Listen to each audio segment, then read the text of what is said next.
Blue lights hit your rearview mirror out of nowhere. Your hands tighten on the wheel.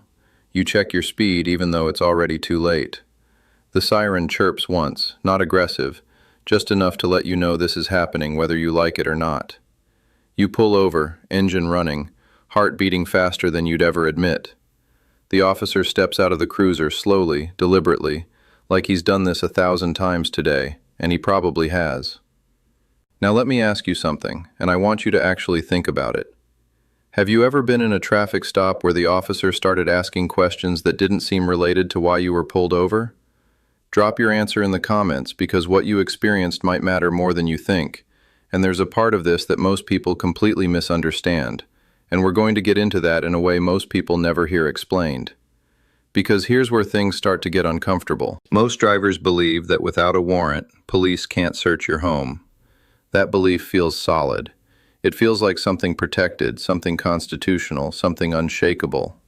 And for the most part, that's true, until it isn't. There's a growing shift in how officers approach roadside interactions, and more importantly, how those interactions can lead to something much bigger than just a traffic ticket. Something that can follow you all the way back to your front door. And it doesn't start with force. It doesn't start with shouting. It starts quietly, almost casually. "Where are you coming from tonight?" You've heard that one before. Most people answer it without thinking. It feels harmless. You say something simple, maybe even truthful. "Just coming back from a friend's house."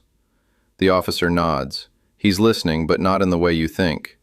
He's not just hearing your words. He's watching your timing, your tone, whether you hesitated, whether you looked away, whether your story sounds rehearsed or spontaneous.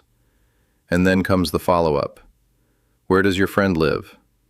Now you might feel a slight shift. It's subtle, but it's there. Because now the question isn't just about your movement, it's about a location, a specific one. Most drivers still answer, "Over on Maple Street." And just like that, without realizing it, you've connected yourself to a place. This is where things start to matter more than people realize. Because officers aren't just fishing for conversation. They're building context. They're trying to establish what's called a nexus, a connection between you, a location, and potentially something illegal.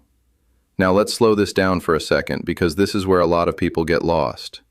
There's a legal concept called exigent circumstances. You might have heard that phrase before, but most people don't really understand how flexible it can become in real-world situations.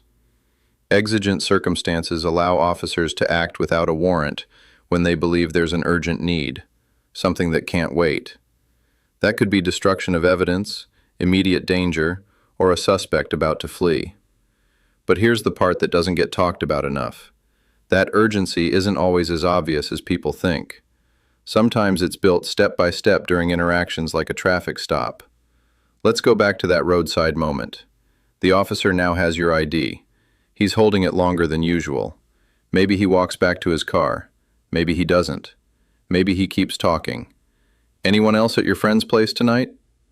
Now your brain starts working faster. Why is he asking that? What does that have to do with anything? You answer anyway. "Yeah, a couple people." He nods again, calm, neutral. But inside, he's stacking information. Now imagine this. Let's say, completely hypothetically, that the officer claims he smells something. Maybe marijuana, maybe alcohol, maybe something else. Whether you agree with that or not, that claim alone can shift the entire situation. Because now, in the officer's mind, there's potential evidence tied to a location you just mentioned. And this is where that new ruling idea comes into play. Not always as a single court decision, but as a growing pattern in how courts interpret these situations. If an officer believes that evidence connected to a crime is inside a location you've identified, and that evidence might be destroyed or removed, they may argue that waiting for a warrant isn't practical. And suddenly the conversation you thought was harmless starts to carry weight. Now let's be real for a second. Does that mean police can just walk into your house whenever they want? No, that's not how it works. But what it does mean is this. Your words during a traffic stop can contribute to a chain of reasoning that officers use to justify immediate action. And once that chain is built, it becomes very hard to break later. Here's another situation that happens more often than people think. You're pulled over. Maybe it's late. Maybe you're tired. The officer asks if you've had anything to drink. You hesitate. Even if the answer is no, that hesitation gets noticed. Mind if I take a quick look inside your vehicle? Now you're at a crossroads. A lot of drivers say yes here because they think refusing will make them look guilty. That's a common belief, and it's one of the most dangerous misconceptions out there. Because once consent is given, the rules change completely. And here's where things can escalate in ways people don't expect. Let's say during that search the officer finds something small. Maybe it's nothing major. Maybe it's even legal in some contexts, but it raises suspicion. Now the officer starts asking more questions. Do you have anything else at home I should know about? That question is not casual. It's strategic. And again, most people answer. They try to explain. They try to clarify. They try to sound cooperative. But what they're actually doing is providing more pieces to a puzzle they can't see. Officers are trained to observe inconsistencies. They notice when your story changes, even slightly. They notice when your tone shifts. They notice when you start talking faster or slower. And here's something that rarely gets discussed. Silence, when used properly, is one of the most powerful tools you have, but it's also one of the hardest to use under pressure. Because officers don't always accept silence easily. They might repeat the question. Do you have anything at home I should be concerned about? Now there's tension, a pause, maybe a longer one than before. And that silence can feel like pressure. But here's the reality. You are not required to answer questions that go beyond identifying yourself and providing basic documentation during a traffic stop. That's a right many people know, but very few people actually use. And when they don't use it, they often end up talking themselves into situations that spiral far beyond the roadside. Let's take this a step further. Imagine the officer decides to detain you temporarily. Maybe he says he needs to clarify a few things. Maybe backup arrives. Now the dynamic changes. More officers means more observation, more interpretation, more potential for miscommunication. One officer might take your statements and relay them slightly differently to another. That version becomes part of the narrative, and that narrative can be used later to justify actions you never expected.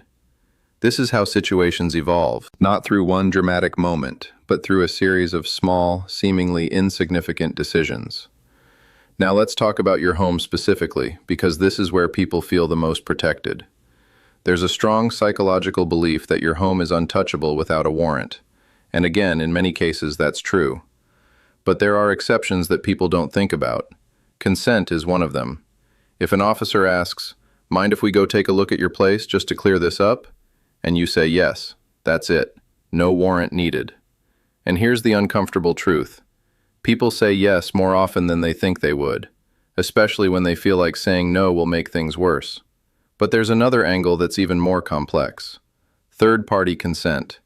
If someone else has access to your home, a roommate, a spouse, even sometimes a guest, they may have the authority to allow officers inside. That means you could be standing outside, unsure what to do, while someone else unintentionally gives permission. Now combine that with what was said during a traffic stop. Information about your home, your habits, your connections, it all becomes part of a bigger picture. And if officers believe there's an immediate risk of evidence being lost, they may act faster than you expect. This is where that new ruling idea really lives, not as a single headline, but as a shift in how existing rules are applied in real time. Courts often look at the totality of circumstances. That means everything: your words, your behavior, the officer's observations, the timing, the perceived risk. All of it gets evaluated together. And once something is justified under that framework, it becomes very difficult to challenge later. Let's go back to the roadside one more time. You're sitting there. The officer finally hands your license back. There's a pause. Sometimes it's quiet, almost too quiet. Then comes one last question. Anything else you want to tell me before I let you go? That question feels open-ended, harmless even, but it's not. It's an opportunity for you to speak or for you to stay silent. And what you do in that moment matters more than most people realize. Because everything you say, even casually, can follow you. not just down the road, but potentially all the way to your front door. And the part that sticks with people isn't always what the officer did. It's what they said, or what they didn't say, or what they wish they had handled differently when it mattered most. Because these situations don't usually feel serious in the moment, they feel routine, until they aren't.